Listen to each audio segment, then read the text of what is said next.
Hello friends, welcome to my YouTube channel. তো একটু আগে একটা বিরাট বড় অফিসিয়াল নিউজ এসে গেছে, যেটা আমার মনে হয় দেব ভক্তরা শুনলে তাদের রীতিমতো আপ্লুত হয়ে যাবে। তাদের কাছে কিন্তু এটা একটা বিশাল বড় ব্যাপার হয়ে গেছে। দেব ফ্যান্সরা তোমরা অবশ্যই ভিডিওটা লাইক আর শেয়ার করে দিও, চ্যানেলটা কিন্তু সাবস্ক্রাইব করে দিও। যে আপডেটটা আমি এখন দেবো সেটা হচ্ছে দেবের একটা আপকামিং মুভি টনিক। তো তোমরা হয়তো জানো যে এই ফিল্মটা কিন্তু একটা শর্ট টিজার অনেক আগে বেরিয়ে গেছিলো, এবং এই ফিল্মটার মধ্যে আমরা দেব এবং পরাণ বন্দ্যোপাধ্যায়কে দেখতে পাচ্ছি, এবং এটা কিন্তু বেঙ্গল টকিজের আন্ডারে ফিল্মটা আসছে, এবং সাথে দেব এন্টারটেনমেন্ট ভেঞ্চার্সও কিন্তু ফিল্মটার প্রোডাকশন করছে। তো বেঙ্গল টকিজ এর আগে কিন্তু দেবকে নিয়ে সাজবাতি ফিল্মটা করেছিল, যেটা যে সময় বেরিয়েছিল তখন কিন্তু বিগেস্ট হিট হয়েছিল। এই ফিল্মটা কিন্তু এই বছর 4 জুন এরকম সময় আসার কথা ছিল, বাট অ্যাজ ইউজুয়াল করোনার জন্য আসতে পারেনি। যে আপডেটটা একটু আগে পাওয়া গেছে সেটা হচ্ছে টনিক পুজোতে রিলিজ করছে। হ্যাঁ, পুজোতে আসছে টনিক। এবার ব্যাপারটা হচ্ছে পুজোতে কিন্তু অলরেডি দেবের গোলন্দাজ অ্যানাউন্স করে দিয়েছে এসবিএফ গতকাল, এবং আজকে টনিকা অ্যানাউন্সমেন্ট হলো। তো আমার মনে হয় ফর দ্য ফার্স্ট টাইম আমরা এরকম বাংলা ইন্ডাস্ট্রিতে দেখতে পাচ্ছি দেব ভার্সেস দেব একটা ক্ল্যাশ হতে চলেছে, দুটো দেবের ফিল্ম একসাথে এরকম রিলিজ হচ্ছে। তো এই বিরল ঘটনা আমি এর আগে কিন্তু সিরিয়াসলি কখনো দেখিনি, কারণ দেবের দুটো ফিল্ম একসাথে কিন্তু এরকম রিলিজ হয়নি।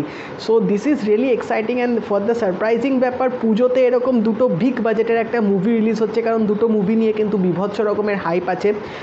যেরকম টনিক নিয়েও একটা সার্টেন ক্যাটার অফ পিপল তারা এই ফিল্মটা দেখার জন্য ওয়েট করছে, এবং গোলন্দাজ কিন্তু for mass audiences obviously. But আজকে কিন্তু এটা একটা বিশাল বড় আপডেট যে দেবের ফিল্ম টনিক, যেটা দেব নিজে প্রডিউস করছে, কো প্রডিউসার, সেই ফিল্মটাও কিন্তু পুজোতে আসছে।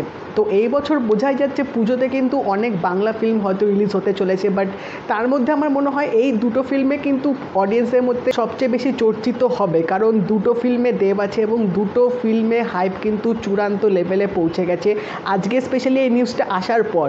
তো এখন দেখা যাক, আশা করছি আর হয়তো ডেট পোস্টপন হবে না, সব কিছু হয়তো নর্মালসি হয়ে যাবে, এবং এই দুটো ফিল্ম কীরকম হাড্ডাহাড্ডি লড়াই দেয় সেটা দেখার ব্যাপার। এবং একটা জিনিস তো এটুকু বোঝা যাচ্ছে যে এই দুটো ফিল্ম আসলে কিন্তু অ্যাটলিস্ট বাংলায় যে থিয়েটারগুলো আছে, যে মাল্টিপ্লেক্সেসগুলো আছে, সিঙ্গেল থিয়েটারগুলো আছে, যেগুলো বন্ধ হয়ে যাচ্ছে, বন্ধ হয়ে গেছে, তাদের কিন্তু একটা লাভ হবে। তো আমার মনে হয় এটা একটা বিশাল বড় পদক্ষেপ নিয়েছে আজকে যে প্রডিউসাররা অ্যানাউন্স করেছে।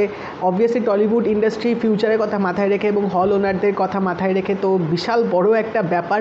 আমি তো রীতিমতো নিউজটা শুনে এক্সাইটেড হয়ে গেছি, কারণ এরকম একটা বিরল জিনিস আমি এর আগে কখনো দেখিনি এবং ভাবিনি যে এরকম একটা জিনিস আমরা দেখতে চলেছি। এবার দেখা যাক কী হয়। তোমরা অবশ্যই জানিও তোমরা এই নিউজটা শুনে কতটা এক্সাইটমেন্ট আছো, কোন ফিল্মটা তোমরা দেখবে আগে সেটা কমেন্ট সেকশনে অবশ্যই জানাবে।